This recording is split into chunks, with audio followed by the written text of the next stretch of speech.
Aller un peu plus loin que le principe même du KISS, on va parler vraiment de toutes les lésions rétrorectales. Alors, c'est pas écrit d'hier, les premiers cas c'est des années 1850. Et alors les premières séries, ou en tout cas les premiers cas rapportés, on trouvait des incidences assez faibles, on était à 1 cas sur 40 000 hospitalisations. Ce qui est intéressant, c'est que finalement sur les séries les plus récentes, on se rend compte que cette incidence n'a pas vraiment bougé. Les classifications, elles sont aussi un peu anciennes, un peu datées, mais la première intéressante, c'était Evelyne en 1975, qui définissait 4 groupes pour ce type de lésions. Les lésions d'origine congénitale, et puis après les lésions en fonction de l'organe, en tout cas de la structure qui provoquait l'apparition de la lésion, d'origine neurologique, osseuse, et puis un 4e groupe, qui était fait de lésions diverses. On était un peu tout.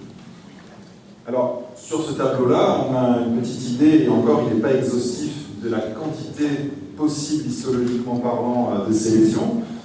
Il est intéressant moins parce qu'on définit un peu des proportions. La majorité, 60%, sont des lésions d'origine congénitale. Là-dedans, il y a du bénin, du malin. On est à 2 tiers de lésions bénignes. Dans les lésions d'origine neurologique, 15%, 85% d'entre elles sont bénignes, 10% de lésions d'origine osseuse, et puis les 15% restants de lésions variées. Il y a du lipome, il y a du malin, du bénin, des reins ectopiques. Enfin, ça laisse un peu imaginer le panel de diagnostics qu'on peut faire là-dessus sur ce type de lésion. Alors, anatomiquement parlant, on est dans l'espace rétrorectal, vous l'appelez l'espace présacré, vous trouvez les deux dans l'écrit. On est en gros entre ce qui est en avant du fascia présacré et en arrière du fascia recti. Sur un bassin, on est dans une région qui est postérieure, qui est profonde. Pour un accès antérieur, il va falloir faire une mobilisation des structures digestives. Et puis, d'où la voie d'abord périnéale et postérieure qui permet d'aborder les lésions, surtout lorsqu'elles sont basses. Je prends ici l'exemple d'une lésion congénitale, on a vu qu'il y en avait de nombreuses, mais il est assez spécifique parce que l'histologie évoquée, en tout cas la physiopathologie évoquée, paraît connue maintenant depuis longtemps. C'est une description de 1938, un peu loin. Ça tient du fait qu'on a initialement une communication entre le tube neural et l'intestin primitif par l'intermédiaire de ce canal neurentérique qui doit se fermer en même temps que le tube neural, qui se referme au 28e jour par le neuropore postérieur.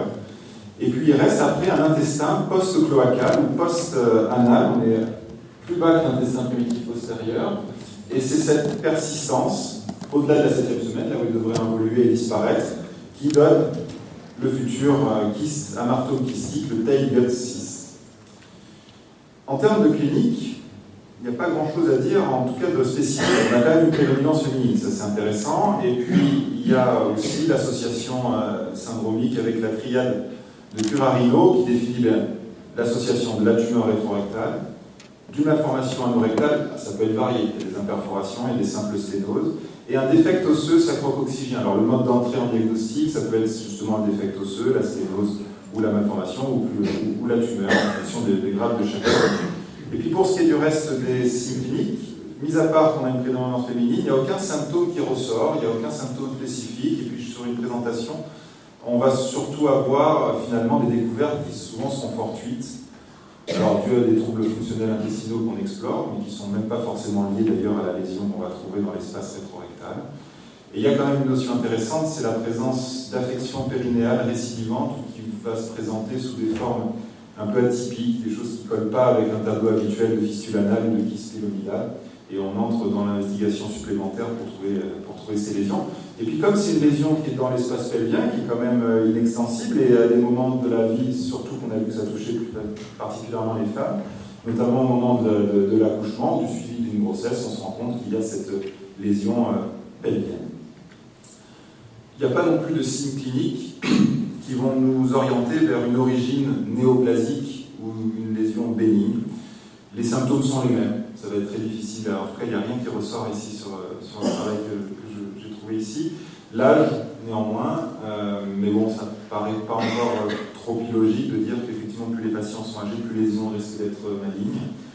En revanche, il y a quelques lésions pour lesquelles on peut envisager une orientation diagnostique dès les signes cliniques. Eh bien, par exemple, les lésions d'origine neurologique avec la méningocèle, qui faisant communiquer les espaces méningés de la lésion avec les espaces sous-arachnoïdiens supérieurs, eh bien, il peut y avoir des manifestations de céphalée, de douleurs d'origine neurologique haute à l'hyperpression pelvienne lorsqu'on met une compression sur la lésion. Donc finalement, le diagnostic positif et même étiologique, il va très souvent être confié au radiologue et à l'imagerie.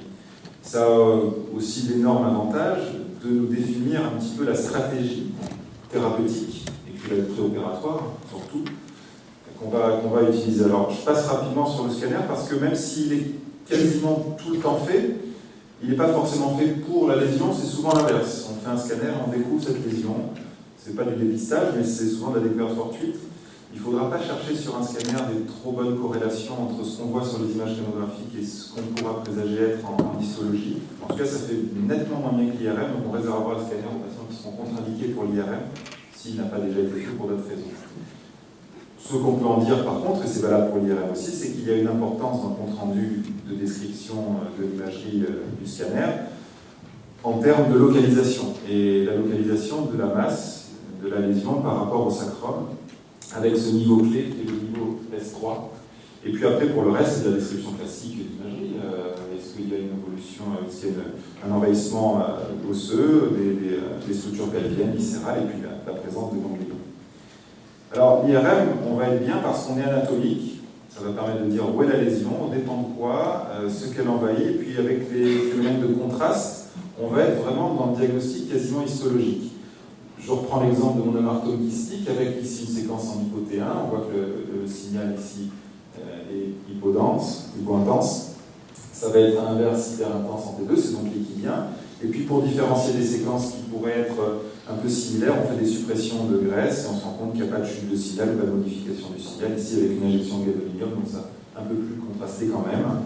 Donc les plans d'acquisition, c'est des 3 plans d'espace, ça permet de faire de la 3D, des reconstructions, des suppressions de graisse, et puis avec ou sans gadolinium bien sûr. Et finalement, je ne peux pas faire un descriptif de chaque lésion à l'IRM parce que ce serait trop long et pas didactique, mais en gros, le cheminement intellectuel du radiologue, c'est se poser des questions au fur et à mesure et interpréter ces séquences en fonction des réponses qu'il a au fur et à mesure aussi. Est-ce que c'est graisseux, est-ce que c'est kystique, est-ce que c'est bien limité, est-ce que c'est lobulé, et qu'est-ce que ça envahit évidemment dans le pelvis. Et de là, on a quand même des résultats qui sont assez probants. Ça, c'est 2 papiers de la même équipe. Le Sagar, c'est anglais, et dès 2008, ils avaient des séries. Alors, c'est pas des grands nombres de malades, on est 15-20 malades maximum, il n'y a pas beaucoup de lésions, encore une fois. Et on se rend compte que sur des lésions qui étaient décrites comme étant kystiques, bien limitées, eh bien, on a majoritairement des lésions bénignes. En se mouillant un petit peu plus, on va carrément définir quelle était l'histologie évoquée à l'IRM en préopératoire. Et on a par exemple ici les 6 amartoglyciques diagnostiqués. On se rend compte qu'effectivement c'était bien 6 amartoglyciques. Cela dit, il y en avait 2 qui avaient des dégénérances adénocarcinomateuses dans le mur. Et puis dans les origines bénignes, on voit que les autres origines bénignes étaient bien des lésions bénignes. Donc on a vraiment un intérêt à faire l'IRM pour la corrélation radiologique et histologique. Et puis bien sûr, ça nous amène à définir quel geste va être fait. Le principe de la chirurgie de ces lésions, c'est d'être R0. On ne connaît pas forcément d'autres, mais c'est surtout sur la voie d'abord. Alors, l'approche périnéale, dans la description anatomique, on a vu que c'était profond, postérieur, donc ça paraît assez séduisant d'aborder par voie périnéale, surtout qu'il y a des lésions qui envahissent les structures osseuses. Et là, il y a tout un tas de voies d'abord qui sont décrites, avec des incisions variées. Et puis finalement, bon, tout ça est un peu, par excès, retrouvé, en tout cas sous la dénomination des voies de Krask. La voie de Kraske, c'est une voie sacrée, où il y a une réjection coccygienne et des 2 dernières pièces sacrées.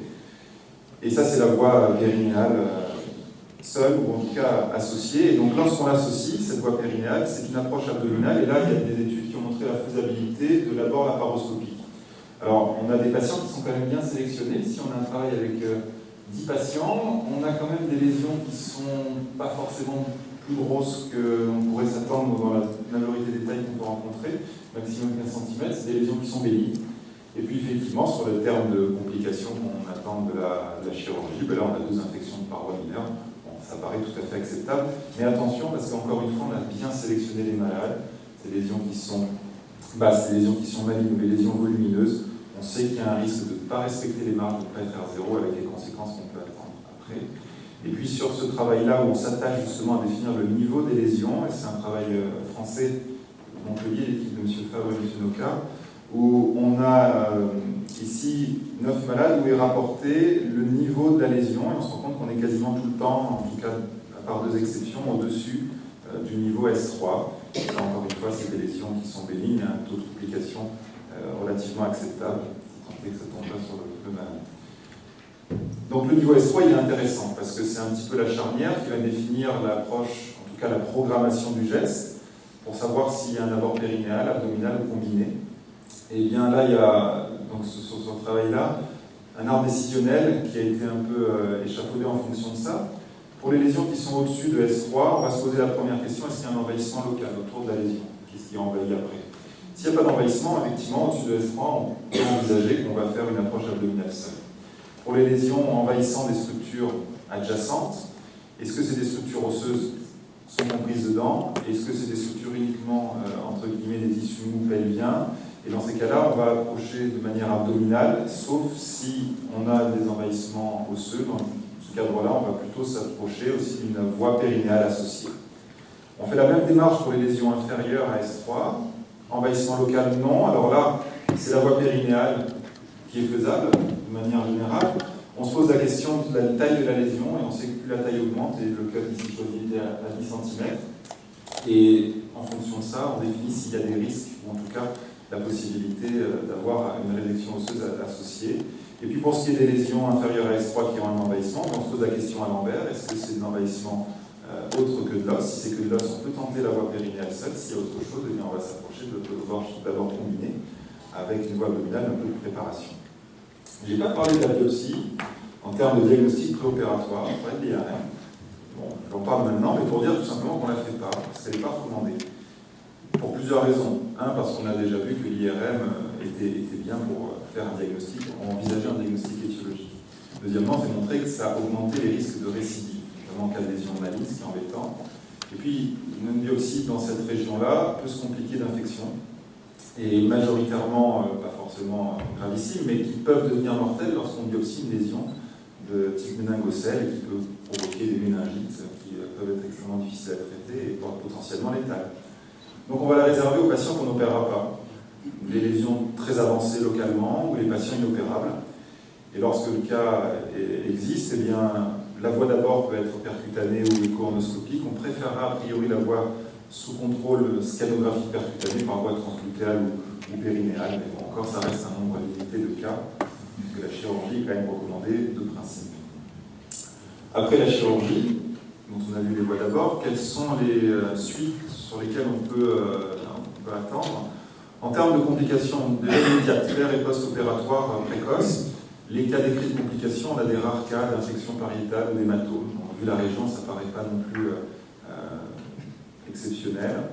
Et puis, ou pas, en tout cas dans les deux travaux, donc j'ai repris le travail de Montpellier avec les voies abdominales, et puis un travail qui est finalement la plus grosse série qu'on puisse trouver, c'est l'équipe de Saint-Antoine, avec presque 50 patients, et pas de lésion rectale décrite, même lorsqu'on sait dû mobiliser le tube et le rectum pour aborder la lésion, ou fait même des résections rectales, pas de complications à ce niveau-là. Ce qui est aussi intéressant, c'est que, et ça c'est une idée reçue que j'avais même initialement, c'est que le fait de dire qu'en post-opératoire c'était douloureux ce genre de voie. Et finalement, là, dans ce qui ressort, il n'y a pas d'influence en termes de douleur post-opératoire sur le fait d'avoir fait une résection osseuse par rapport aux patients qui n'en ont pas eu. En revanche, il y a des douleurs périnéales qui peuvent se chroniciser, et il est noté ici que les lésions malignes provoquent des douleurs chroniques de manière plus importante que les lésions d'ordre bénigne. Et puis, d'un point de vue fonctionnel, premièrement, les désordres neurologiques qu'on peut engager, ils sont favorisés lorsqu'on a traité des lésions qui elles-mêmes étaient neurologiques. Ça paraît encore assez logique, mais c'est vérifié. En termes de fonction digestive, il n'y a pas de cas d'incontinence anale trouvé dans ces travaux. Alors, c'est surtout sur le deuxième, parce qu'il y avait des voies périnéales, il y avait vraiment tout, et puis beaucoup de malades. Et c'était recherché, il y avait des scores qui étaient faits à chaque consultation. Il y a des rares cas de rétention urinaire qui sont aigus, qui rentrent dans l'ordre, et puis une cas d'éjaculation rétrograde. Et puis, bien sûr, en tout cas, pas de mortalité décrite. Lorsqu'on poursuit l'étude de ces patients un peu plus tard, on se rend compte qu'il y a des récidives, que ça dépend du type histologique. Encore une fois, ça paraît assez logique.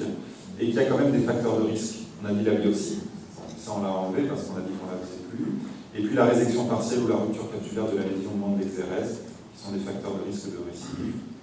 Et puis sur le suivi à long terme, on se rend compte qu'il y a une survie sans récidive qui est meilleure pour les lésions bénignes, qui récidivent moins que les lésions malignes. On a les chiffres significatifs de Saint-Antoine qui sont rappelés ici. Donc, au total, ces tumeurs ou ces lésions, les rétrorectales, sont rares. Elles sont d'autant plus rares que pour faire des séries homogènes de même type lésionnel, ça va être compliqué parce qu'on a vu que les types histologiques étaient extrêmement variés. Il faut toujours avoir en tête qu'il y a quand même une potentielle malignité. Le diagnostic, il est radiologique. Et là, l'IRM, pour tout ce qui est imagerie de manière du pelvis, c'est quand même la base. La biopsie, on ne la fera pas si on sait qu'on va aller au bloc opératoire. Le traitement de référence, c'est la chirurgie R0, pas de problème, avec une grosse réflexion à avoir, en tout cas, pour programmer son geste, et notamment sa voix d'abord, avec ces deux notions clés que sont le niveau, la hauteur de la lésion, avec le niveau sacré, et puis cette quête de S3, et puis l'envahissement local, important aussi pour savoir si on va faire des approches simples ou des approches combinées. Finalement, ce qu'on peut en dire sur ce qu'on trouve de plus significatif, il y a peu de complications, malgré des voies d'abord qui peuvent paraître a priori quand même délabrantes, dans le sens où on a des résections osseuses, des voies périnéales, des voies combinées, des doubles approches. Et puis, il faut toujours garder en tête qu'il y a certes un risque de récidive si on les opère, mais il y a un risque d'évolutivité vers des lésions malignes lorsqu'on a des lésions bénignes au départ.